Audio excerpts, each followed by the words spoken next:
నీ కాటుక కనులు విప్పారకపోతే ఈ భూమికి తెలవారదుగా. నీ గాజుల చేయి కదలాడకపోతే ఏ మనుగడ కొనసాగదుగా. ప్రతి వరుసలోను ప్రేమగా అల్లుకున్న బంధమా, అంతులేని నీ శ్రమ అంచనాల కందున ఆలయాలు కోరిన ఆదిశక్తి రూపమా, నీవు లేని జగతిలో దీపమే వెలుగునా.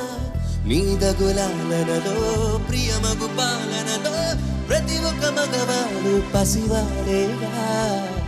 ఎందరి పెదవులలో ఏ చిరునవ్వు ఉన్నా ఆ సిరి మెరుపులకే మూలం నువ్వేగా. గమ పమగ సా గమ పమగ సా గమ పమగ గమ